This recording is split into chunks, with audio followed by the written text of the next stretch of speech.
In this video, I'm going to talk about and derive the Michaelis-Menten equation, which is this equation over here. VO, which is the initial velocity of the reaction, is equal to Vmax multiplied by the substrate concentration all over Km, which is the Michaelis constant, plus S, which is the substrate concentration. So what are these variables?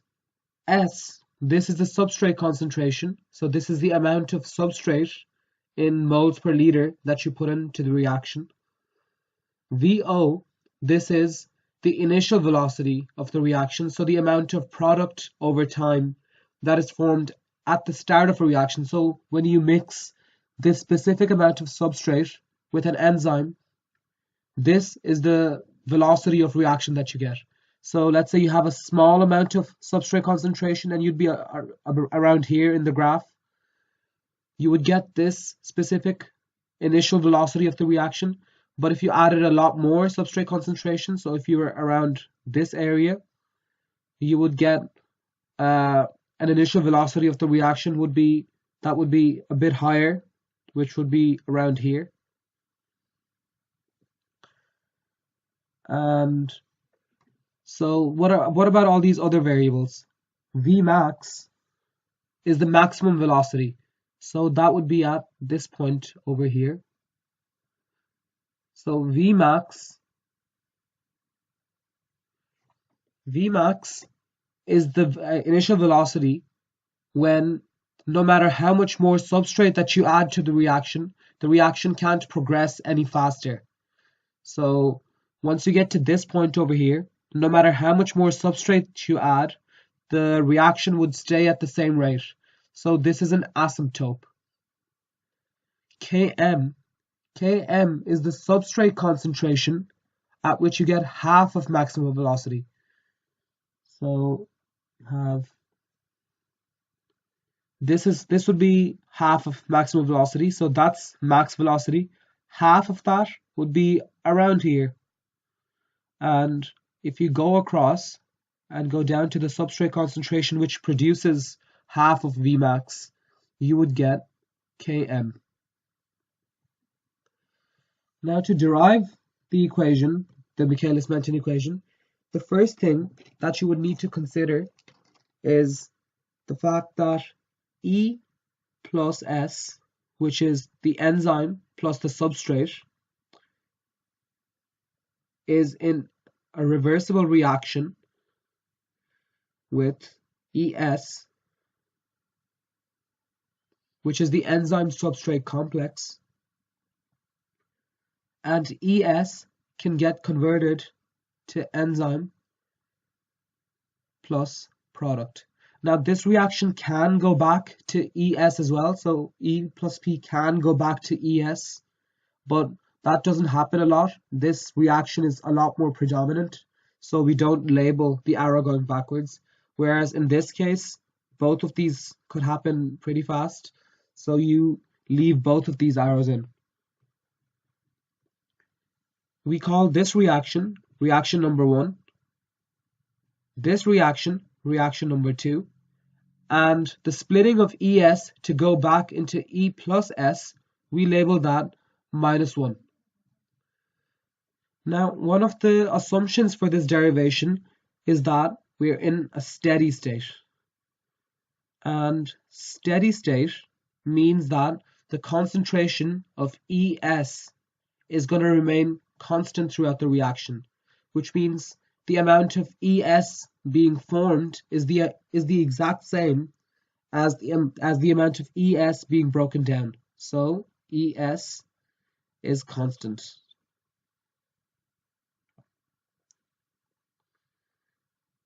Now, since we're in a steady state, like I just said, the rate of formation of ES is the same as the rate of breakdown. So when do you form ES? Well, you form ES in this reaction number 1. When do you break down ES? You break down ES in reaction number -1 when the arrow is coming away from ES, and you also break down ES in reaction number 2 where the arrow is coming away from ES here as well. So rate 1 is equal to rate 2 to rate -1 and rate 2. So rate -1 plus rate 2. This is because the rate of formation of ES is the exact same as the rate of breakdown of ES. Now the formula for rate is K, which is the rate constant, multiplied by the two substrate concentrations that carry out that reaction multiplied together. So I'll do that in a bracket. So substrate concentrations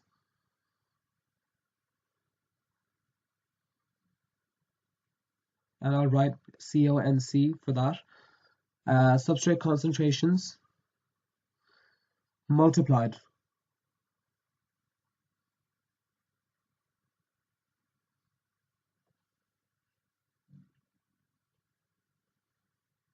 So that's how you calculate rate. So in this case, for rate 1, rate -1, and rate 2, the way you do it is you'd take K. Now we don't know what K is, what the rate constant is for each of these reactions.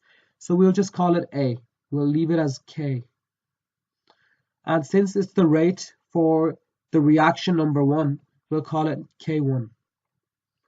So rate is K, the rate constant for that particular reaction, multiplied by the substrate concentrations multiplied. Now in this case, in reaction number 1, the substrate concentrations are E and S. Both of these are considered substrate concentrations, and this is considered the product. So the substrates are E and S, and the product is ES for reaction 1. So we'd call this, so we'd put down E and S.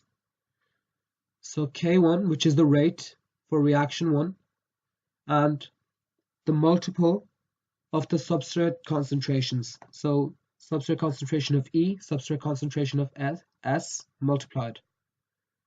Now we'll do the same for rate -1, for the reaction -1, and the rate for reaction 2.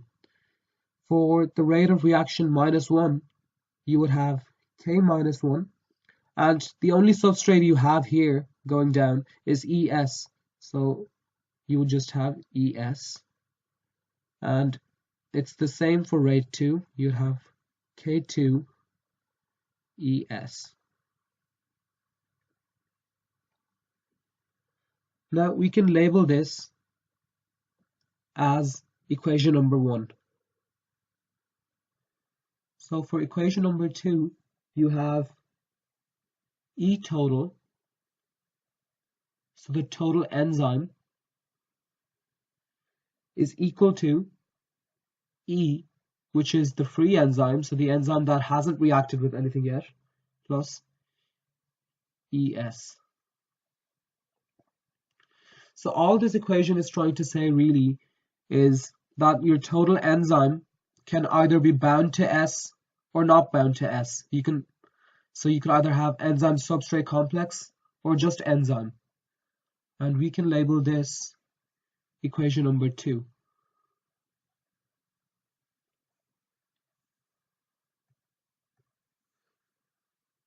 Now from here we're going to substitute 2 back into equation number 1. So equation number 1 was K1 ES is equal to K -1 ES plus K2 ES.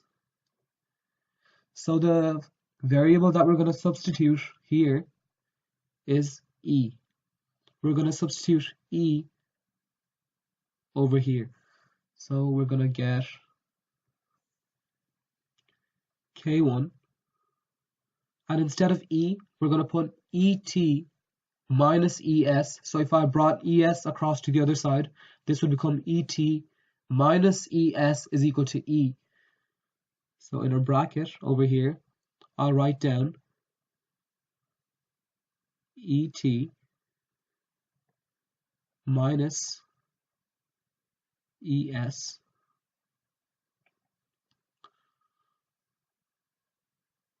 and you have the substrate concentration. So we've subbed in for E, but now we have the substrate concentration being multiplied by the substrate concentration is equal to K minus 1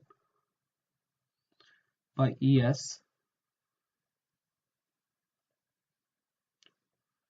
plus K2 ES.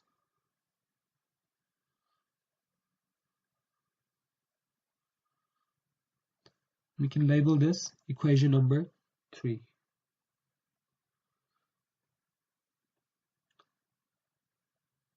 Now for equation number 4, we're going to have Km is equal to K minus 1 plus K2 all over K1. Now we haven't come across Km yet.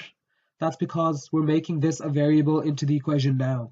So we're assuming that K minus 1 plus K2 all over K1 is Km. So this is a new assumption that we're making now. And we're going to label this assumption equation number 4. And if you remember back to the start of the video, Km is the substrate concentration where the initial velocity is half of the maximum velocity of the reactions. Okay, so how do we substitute Km back into equation number 3? Well, we're going to have to divide this entire equation by K1. So if I divided this entire equation by minus 1 by K1, I would get in brackets ET minus ES being multiplied by the substrate concentration is equal to, and over this side I'm going to take out ES, the concentration of ES, as a common factor. So I'm going to get ES and in brackets K minus 1 plus K2. So K minus 1 and K2, I just took those out. I took ES as a common factor, so this is what you're left with. And since we divided this side by K1, so we divided the left-hand side by K1, we're also going to divide the right-hand side by K1. So this is going to become K1. And now you can see that you can substitute the fourth equation into the third equation because now we have K minus 1 plus K2 over K1. So instead of this, we can write Km.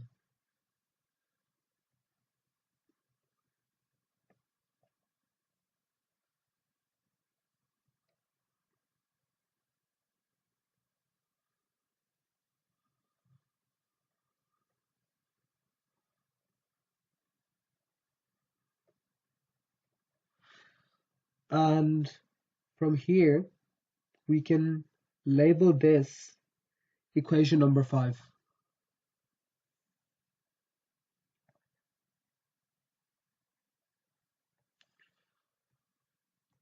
But we can now go further down in equation number 5 and we can isolate ES because we're going to need that for the next stage. So to isolate ES, what I'm going to do is I'm going to multiply out this S with this big bracket over here. So I'm going to multiply out the substrate concentration to get S ET minus S ES is equal to ES Km. From here, we're going to bring all the variables, all the terms that have ES onto one side. So this term and this term both have ES. I'm going to bring both of them to the right hand side, and we're going to be left with S E ET is equal to ES Km plus S ES.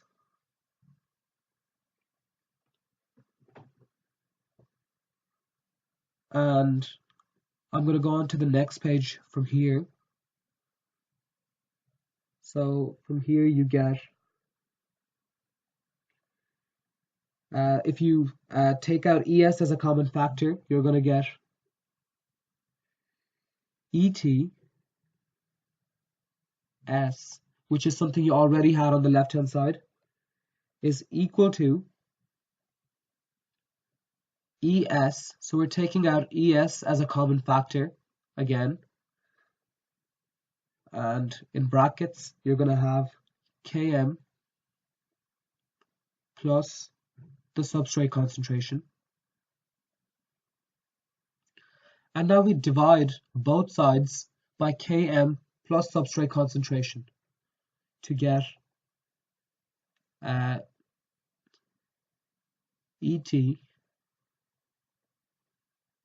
S all over Km plus substrate concentration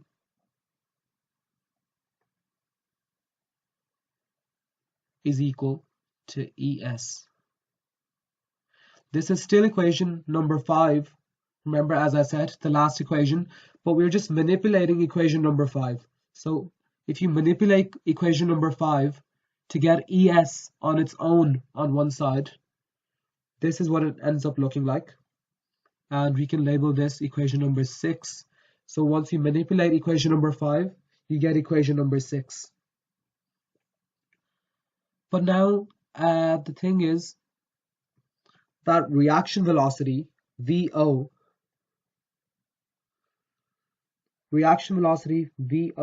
is the speed of the whole process, and VO would be equal to K2 ES. So if you remember back to the start when we had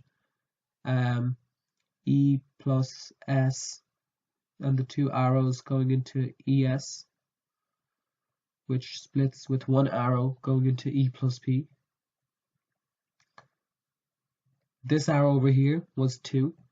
So since the velocity of the reaction is the rate of formation of product, the rate of formation of product is this second reaction over here.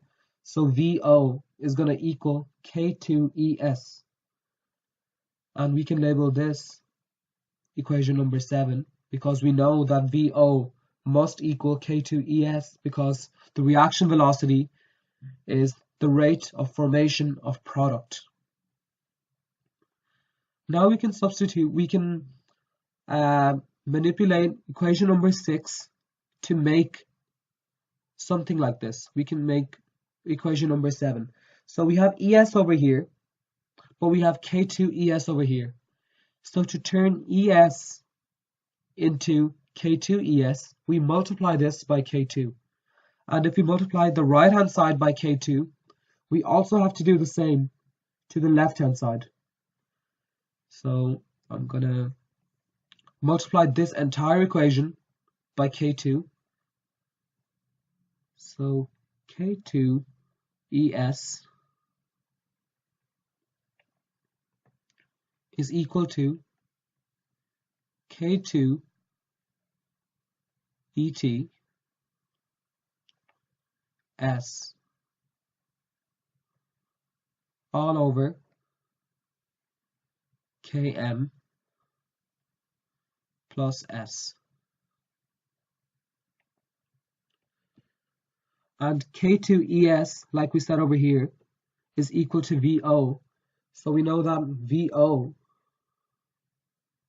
is equal to K2ETS all over Km plus S.